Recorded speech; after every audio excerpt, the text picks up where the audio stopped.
사도행전 16장 19절에서 34절 함께 교독합니다. 여종의 주인들은 자기 수익의 소망이 끊어진 것을 보고 바울과 실라를 붙잡아 장터로 관리들에게 끌고 갔다가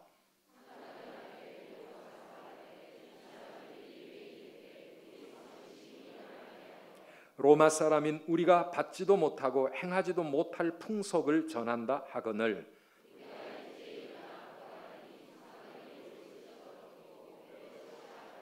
많이 친 후에 옥에 가두고 간수에게 명하여 든든히 지키라 하니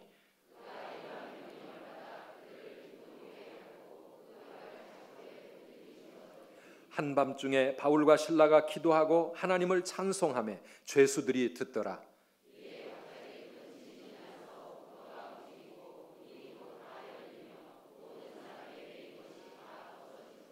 간수가 자다가 깨어 옥문들이 열린 것을 보고 죄수들이 도망한 줄 생각하고 칼을 빼어 자결하려 하거늘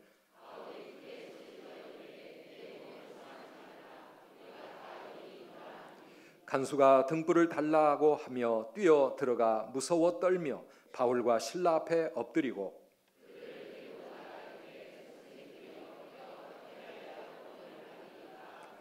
이르되 주 예수를 믿으라. 그리하면 너와 내 집이 구원을 받으리라 하고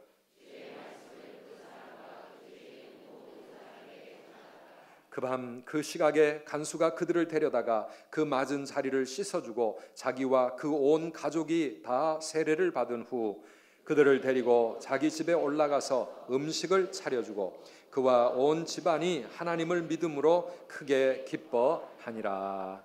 아멘. 오늘 이렇게 또 성도님들의 인도를 따라서 많은 분들이 저희 교회를 처음으로 찾아오셨는데요. 도대체 예수를 믿는다고 하는 것이 무엇일까? 믿음의 길이 도대체 뭔가? 오늘 우리가 읽은 이 말씀은 지금부터 2000여 년 전에 이 세상의 교회가 막 시작할 때 일어났던 사건인데 이 사건을 가만히 들여다보면 믿음의 길이 무엇인지 기독교가 도대체 어떤 종교인지를 우리에게 잘 보여주고 있는 그런 말씀입니다. 바울과 실라, 오늘 본문의 주인공은 그 당시에 예수 그리스도의 복음을 전하던 선교사였습니다.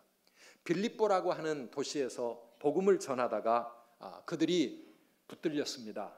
채찍에 맞고 감옥에 갇혔습니다. 22절 이하의 말씀을 다시 한번 읽어보면은 무리가 일제히 일어나 고발하니 상관들이 옷을 찢어 벗기고 매로 치라 하여 많이 친 후에 옥에 가두고 간수에게 명하여 든든히 지키라 하니 그가 이러한 명령을 받아 그들을 깊은 옥에 가두고 그 발을 착고에 든든히 채웠다라고 기록하고 있습니다. 우리 기독교는 처음부터 박해와 핍박 속에서 시작이 되었습니다. 처음에는 유대인들이 예수 믿는 기독교인들을 박해했습니다. 바로 뒤이어 로마 제국이 혹독한 핍박을 이 기독교에 행했습니다. 오늘 이 빌립보에서도 지금 그러한 박해가 일어나고 있습니다. 2000년 전 그때만이 아닙니다. 어디든지 복음이 처음으로 들어가는 곳마다 우리나라에도 130여 년 전에 이 땅에 선교사들이 복음을 들고 왔을 때에 마찬가지 현상이 일어났습니다. 여러분, 양화대교를 넘어가 보면 양화진이라고 하는 곳에 이런 묘원이 하나 있습니다. 양화진 외국인 선교사 묘원입니다. 여기에는 145분의 선교사님들과 그 가족들이 여기에 묻혀 있습니다. 130여 년 전 조선 말기에 이 어둡고 캄캄한 가난하고 소망 없던 이 땅에 이분들이 들어와서 하나님의 사랑을 전했습니다. 그들이 와서 했던 것이 교회를 세우고 학교를 세워서 배우지 못하고 무지몽매한 미신 속에 있는 이 나라를 교육으로 깨웠습니다. 병원을 지었습니다. 전염병이 돌면 다 그 마을 사람들이 죽을 때까지 정부에서 국가에서 어떻게 할 길이 없어서 그냥 기다리고만 대책 없이 있었던 이 나라에 현대식 병원이 세워지기 시작하고 불쌍한 고아들을 위하여 고아원을 세웠습니다. 그분들이 와가지고 이 어두웠던 나라를 깨우기 시작하고 이 나라에 개화가 일어났지만 조선 당국은 그들을 엄청나게 박해했습니다. 그래서 많은 선교사들이 그 박해 속에서 죽어갔던 것이죠. 여러분, 로버트 토마스라고 하는 이 선교사를 아십니까?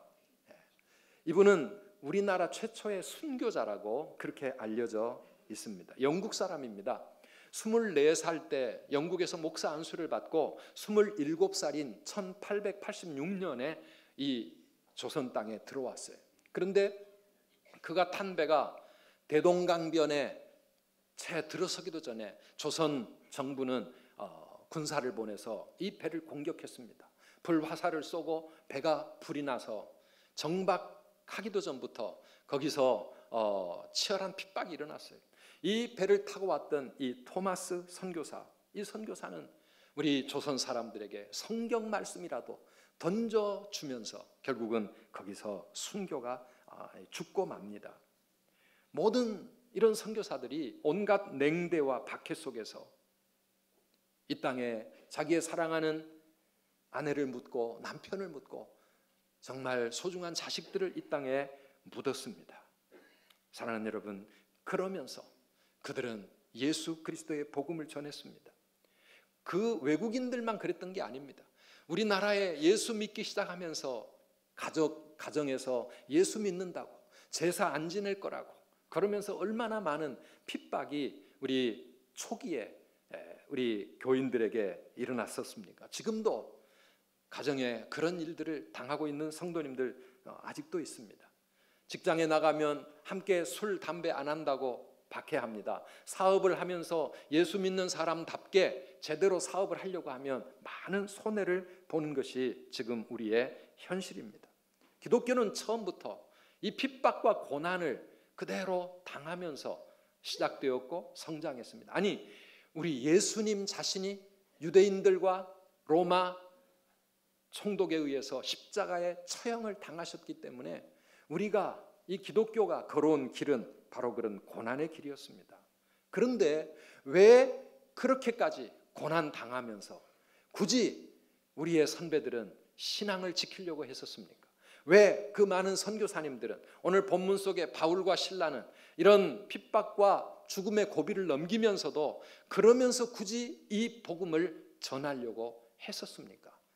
그것은 예수 믿고 하나님을 섬기는 이 길이야말로 우리 모든 인간이 가야 할 참된 진리의 길이고 사명 따라 살아가는 믿음의 길이었기 때문입니다. 그래서 믿음의 길은 다른 길이 아닙니다. 한번 따라 합시다. 진리와 사명 따라 가는 길입니다. 진리와 사명을 따라 가다 보면 어떤 고난이 와도 핍박이 와도 심지어는 죽어가면서도 이 길을 포기할 수 없는 거예요. 사랑하는 여러분, 어떤 사람들은 교회를 다니고 예수 믿는 게 복 받으려고 예수 믿는 사람다, 예수 믿는다 그런 얘기 하는 분이 있습니다. 그러나 복 받기 위해서 이 길을 가는 것이 아니라 이 길이 진리의 길이고 생명의 길이고 우리 모든 인간이 마땅히 가야 할 길이기 때문에 우리는 이 길을 가는 것이지요. 성경 전체가 우리 인간에게 뭘 얘기합니까? 전도서 12장 13절에 보면 성경을 한마디로 결론적으로 요약을 합니다. 같이 읽어보실까요? 일의 결국을 다 들었으니 하나님을 경외하고 그의 명령들을 지킬지어다. 이것이 모든 사람의 본분이니라. 아멘. 오늘 우리 임마누엘 찬양대 온 우주 만물의 창조주이신 하나님, 작곡가가 되시고 지휘자가 되시고 지금도 온 우주를 움직이시고 자연 만물을 통치하시고 우리 인간의 생사화복을 주관하고 계시는 그 크신 하나님 찬양했는데요, 그 하나님을 섬기고 그 하나님을 나의 아버지로 고백하면서 이 믿음의 길을 가는 것이 우리 인간의 본분이라고 하는 것입니다. 모든 인간이 마땅히 해야 할 일이라.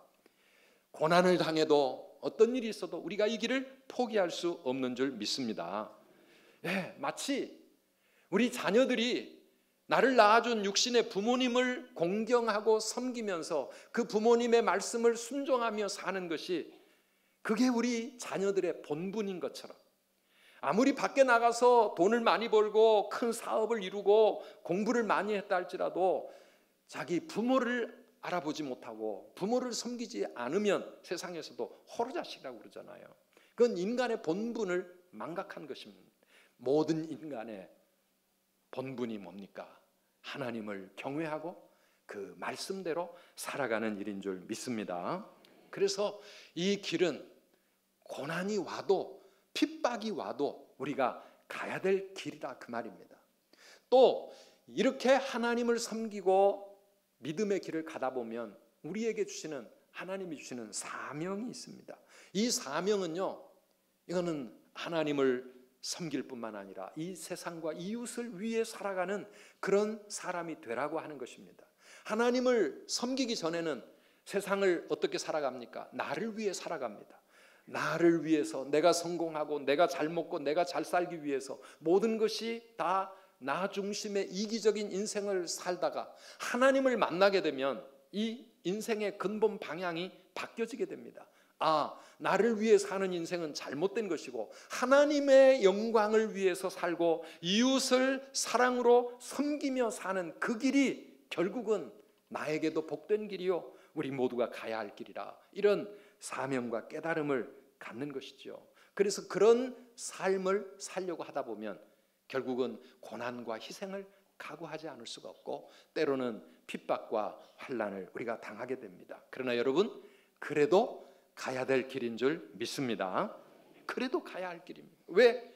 이 길이 우리 모두의 본분이요, 진리요, 그리고 사명이기 때문에 그래요. 오늘 우리 선두교에 처음 오셨고 혹은 예배에 처음 참석하시는 분이라도 정말 우리 인간의 본분이요 참 진리의 길을 가기를 원하고 정말 그렇게 사명 있는 삶을 살기를 원한다면 여러분도 다 이 믿음의 길로 오시도록 이 시간 초청하기 위해서 여러분들 이 자리에 모신 겁니다.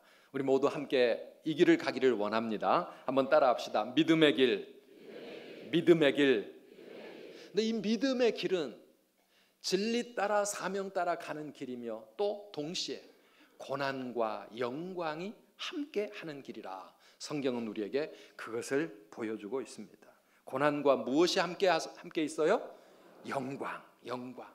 오늘 본문에 함께 읽은 성경 말씀에 바울과 실라가 도대체 무슨 죄를 지었길래 감옥에 갇히게 되었습니까? 귀신 들려 얽매인 인생을 살아가는 한 소녀를 고쳐준 것 때문에 그렇습니다. 귀신을 쫓아냈어요. 예수님의 이름으로 귀신을 쫓아내버렸어요. 그랬더니 문제가 생겼습니다. 이 귀신 들린 이 소녀는 귀신에 들려가지고 점을 잘 쳐주었어요. 구슬하고 점을 치는 무당이 되었습니다. 그래가지고 이 여종을 거느린 주인이 이 소녀 때문에 돈을 많이 벌 수가 있었는데 바울과 실라가 예수님의 이름으로 귀신을 쫓아내버리니까 그 다음에는 점괘가 안 나오는 거예요. 무당이 이게 힘이 빠져버린 거예요. 비로소 인생답게 제대로 살아갈 수 있게 되었는데 주인들이 화가 나가지고 바울과 실라를 고발하고 만 것입니다. 그래서 온몸이 채찍에 맞고 그리고 그 발에 착고가 채이고 깊은 로마의 감옥에 이렇게 수감이 되게 된 겁니다. 참 억울한 그런 일이죠. 그런데 재미있는 것, 아니 이상한 것은요, 이 바울과 실라가 그 억울한 고난 속에서 감옥에 갇혀서 무엇을 했는가? 오늘 본문을 보면은 신기합니다. 25절 우리 함께 읽어보실까요? 한밤중에 바울과 실라가 기도하고 하나님을 찬송하며 죄수들이 듣더라. 아멘. 그들이 뭘 했다고요? 기도하고 찬송했어요. 감옥 속에서 채찍에 맞아 온몸은 피투성이가 되었고 손발은 묶여가지고 꼼짝을 못하는 그 차가운 지하 깜방에서 바울과 실라가 한밤중에 하나님께 기도하고 하나님을 찬송하기 시작합니다. 야, 세상은 이런 믿음의 사람들을 이해할 수 없을 겁니다.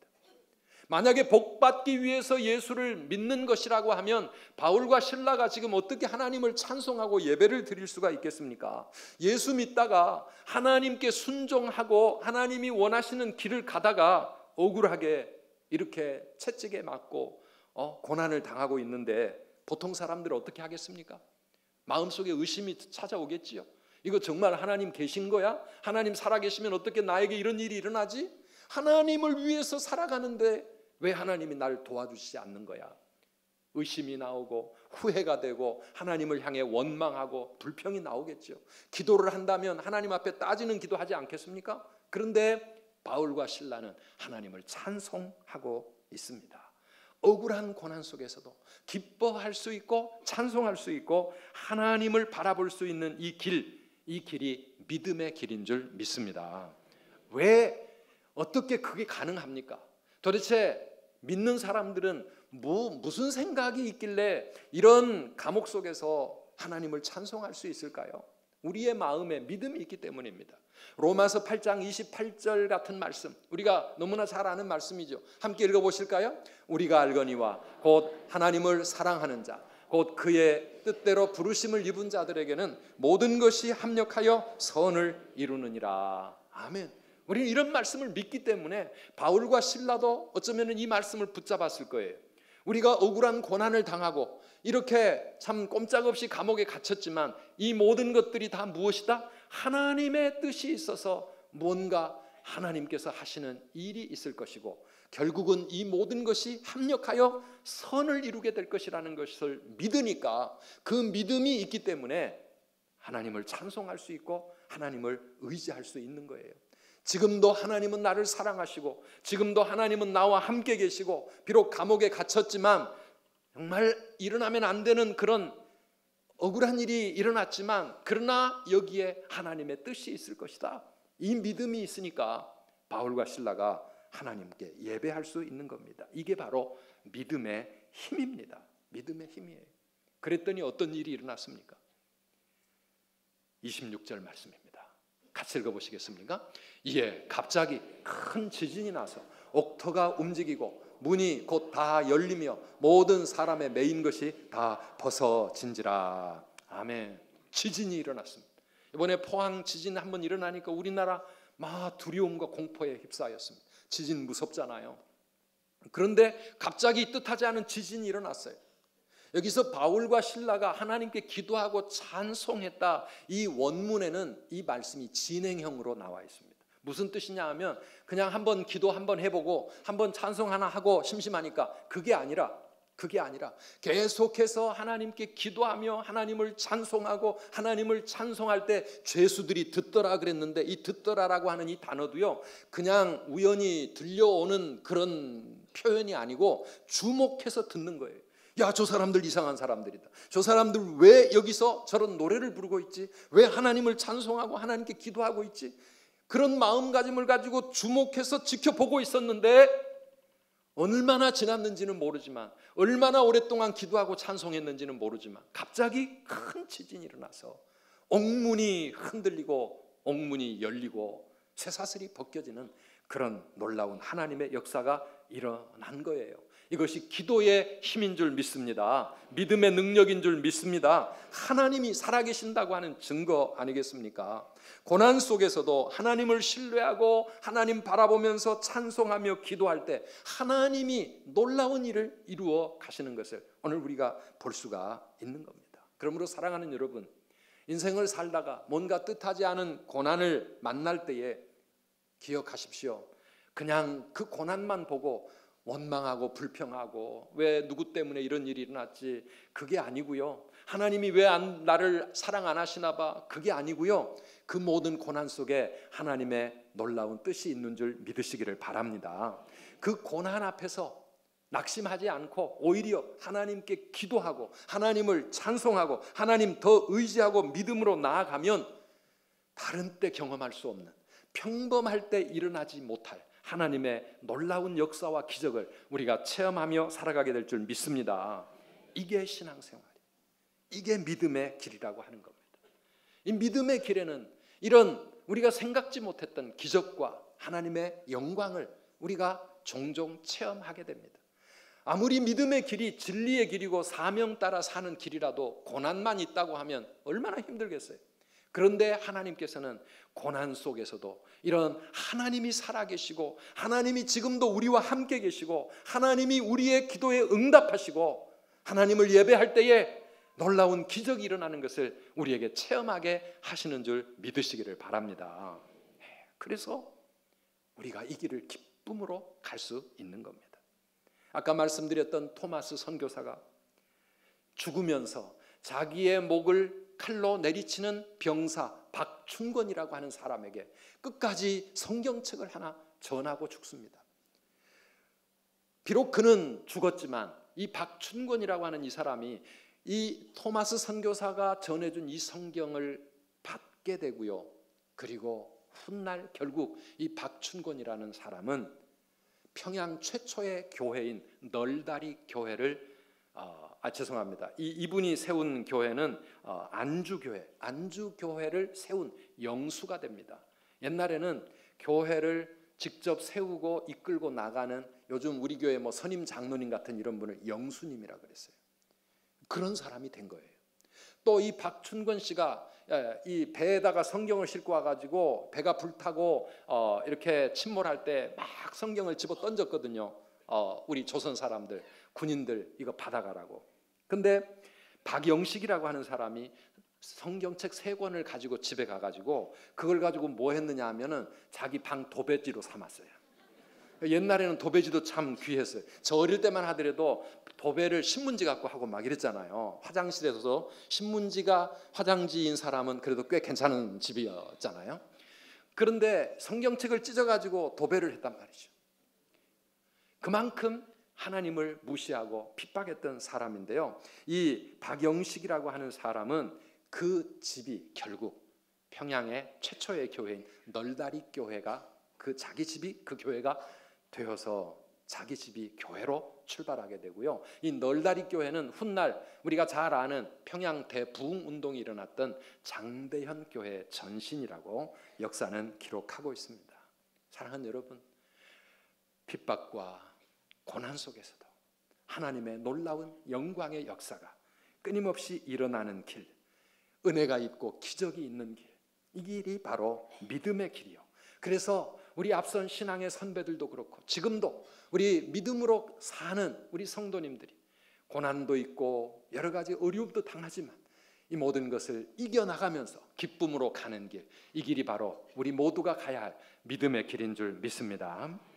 마지막으로 믿음의 길을 한마디로 요약하면 예수 믿고 구원받는 길입니다. 아멘이십니까? 예수 믿고 구원받는 길, 그게 믿음의 길입니다. 오늘 성경을 계속 읽어보면 지진이 일어나서 옥문이 열리고 쇠사슬이 풀렸는데도 바울과 실라가 도망가지 않습니다. 이거 이해가 안 되잖아요. 또 보통 사람들 같으면 할렐루야 하면서 하나님이 내 기도 들어주시고 나를 풀어주셨다, 빨리 도망을 쳐야 될 텐데 도망을 가지 않아요. 왜 그럴까요? 내가 사는 길보다 더 중요한 일이 있었기 때문입니다. 만약에 바울과 실라가 도망쳐 나갔다면 옥에서는 벗어날 수 있었을지 모르지만 바울과 실라 때문에 그 감옥을 지키던 간수와 옥졸들은 처형을 당해야 했었습니다. 오늘 우리가 읽은 말씀 27절에도 보면 간수가 죄수들이 도망한 줄 알고 칼을 빼어 자살하려고 합니다. 이게 로마의 법이었기 때문에 간수나 옥을 지키는 사람들이 죄수를 제대로 지키지 못해서 탈옥이 일어나면 대신 그 사람들을 죽였던 게 로마의 법이었습니다.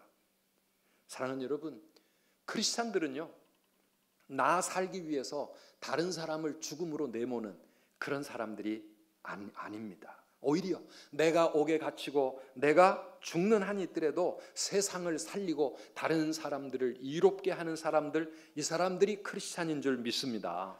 우리 예수 믿는 사람들이 이렇게 살 때 세상이 우리의 모습을 보고 감동하는 겁니다. 28절 이하 우리 30절까지 계속해서 함께 읽어봅시다.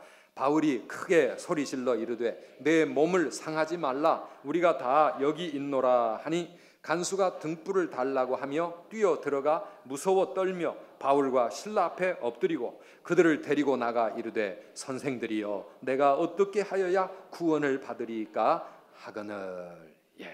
이 놀라운 일이 일어나는 거죠. 감옥이 열리고 쇠사슬이 풀린 것이 그게 놀라움의 끝이 아니라 그 다음에 일어나는 이 놀라운 역사. 간수가 바울과 실라 앞에 무릎을 꿇고 묻습니다. 선생들이여 내가 어떻게 해야 되겠습니까? 내가 어떻게 해야 구원을 받을 수 있겠습니까? 그때에 사도 바울이 그에게 전했던 복음, 이것이 바로 31절 말씀입니다. 31절 다 같이 읽어보겠습니다. 이르되 주 예수를 믿으라. 그리하면 너와 내 집이 구원을 받으리라 하고. 아멘. 오늘 이 말씀의 핵심이 바로 이 구절입니다. 주 예수를 믿으라. 그리하면 너와 내 집이 구원을 받으리라. 이 말씀. 바울과 실라가 채찍에 맞고 감옥에 갇혀 죽을 고비를 넘기면서도 도망가지 않고 끝까지 전하려고 했던 그들의 그 메시지가 뭡니까? 바로 이 복음입니다. 예수 믿고 구원 받으라고 하는 것이죠. 우리 앞선 선배들이, 이 땅에 온 선교사님들이 그렇게까지 하셨던 이유가 뭡니까? 오늘 여러분들을 우리 교회에 초청하기 위해서 많이 기도하고 여러분들을 이 자리로 모시고 오는 우리 성도들의 마음이 뭡니까? 예수 믿고 구원받기를 바라는 바로 이 말씀 때문입니다. 사랑하는 여러분, 우리 모두가 가야 할 믿음의 길이 바로 이 길입니다. 예수 믿고 구원받는 길입니다. 모든 사람은요 다 죄인입니다. 우리 모든 인간은 날 때부터 원죄 아래 태어났습니다. 그래서 가만히 두어도 죄 잘 짓습니다. 평생 살면서 우리는 수많은 죄를 짓습니다. 그렇게 죄인으로 살다가 죽으면 어떻게 됩니까? 하나님의 심판을 받아 멸망의 길로 갈 수밖에 없습니다. 히브리서 9장 27절 말씀입니다. 같이 읽어보실까요? 한 번 죽는 것은 사람에게 정해진 것이요 그 후에는 심판이 있으리라. 한 번 죽는 거 사람에게 정해진 거, 이 모든 사람이 가야 할 길이에요. 아니야 나는 가고 싶지 않아. 그런다고 안 갈 수 있습니까? 아니야 나는 안 죽을 거야. 나는 죽음 안 믿어. 아무리 안 믿는다고 안 일어납니까? 오늘도 2부 예배를 마치고 잠깐 올라가 있는데 문자가 왔습니다. 우리 성도님 가운데 오늘 또 한 분이 하나님의 부르심을 받았다고. 아직 나이가 얼마 되지도 않으신 분인데, 사랑하는 여러분, 죽음이라고 하는 것은 모든 사람들에게 반드시 한번 찾아오는 것이고 언제 누구에게 올지 알 수 없는 것입니다. 그러나 죽으면 끝인가? 끝이 아니라 오늘 말씀 보니까 죽은 후에는 심판이 있으리라 말씀하고 있습니다. 반드시 하나님의 심판이 있어서 우리가 이 땅에서 살아온 삶을 놓고 하나님 앞에 재판을 받게 되어질 것이고, 그 다음에는 천국이든 지옥이든 우리가 가야 할 영원한 다음 세상이 있다라고 성경은 끊임없이 말씀하고 있습니다. 우리의 죄 때문에 우리 모두가 하나님 앞에 하나님의 심판과 형벌 속에서 지옥에 가야 되는데, 그런데 하나님은 우리를 사랑하셔서 요한복음 3장 16절에 이렇게 말씀하십니다. 같이 읽어봅시다. 하나님이 세상을 이처럼 사랑하사 독생자를 주셨으니 이는 그를 믿는 자마다 멸망하지 않고 영생을 얻게 하려 하심이라. 아멘. 독생자 예수 그리스도를 하나님께서 이 땅에 보내주셔서, 그게 바로 성탄절입니다.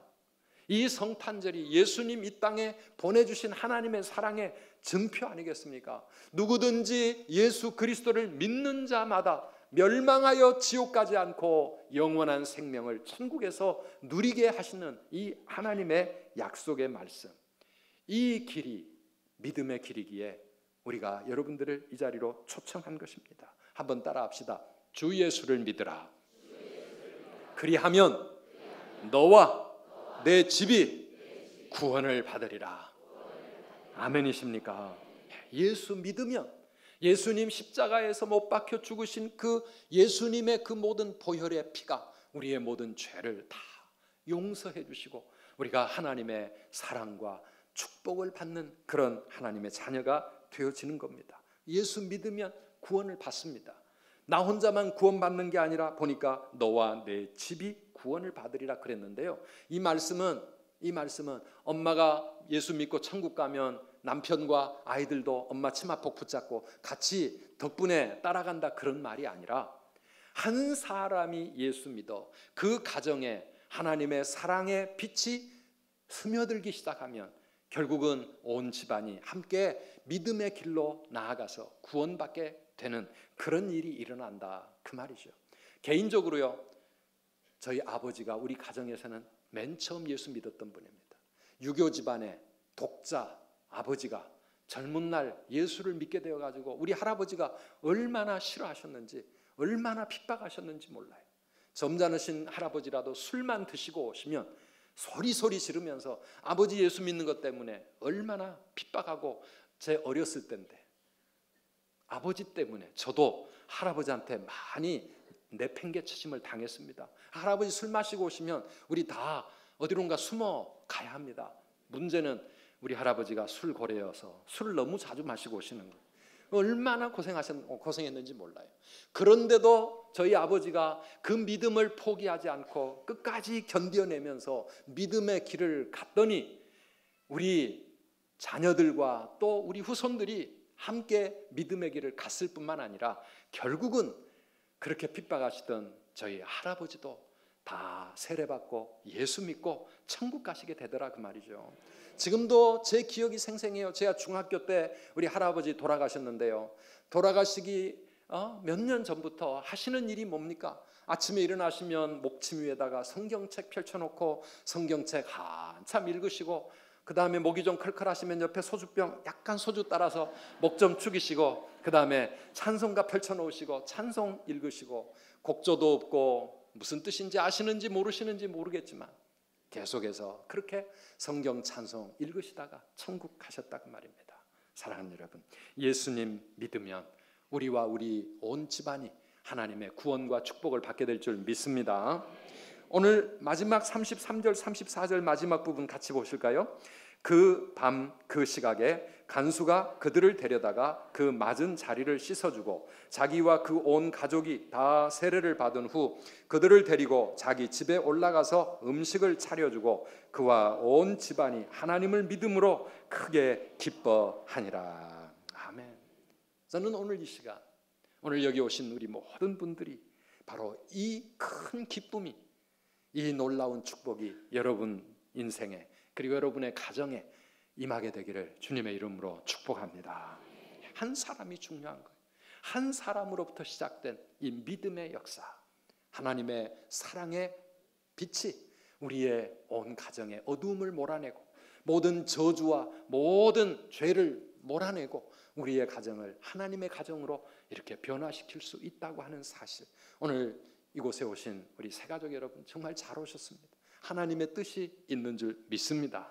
사랑하는 여러분, 우리 성도님들 가정에도 이런 이 믿음의 길로 끝까지 우리 주님 바라보면서 담대하게 나아가면서 하나님의 놀라운 영광을 체험하시고 그리고 예수 믿고 구원받는 그런 복된 가정 되시기를 주의 이름으로 축복합니다.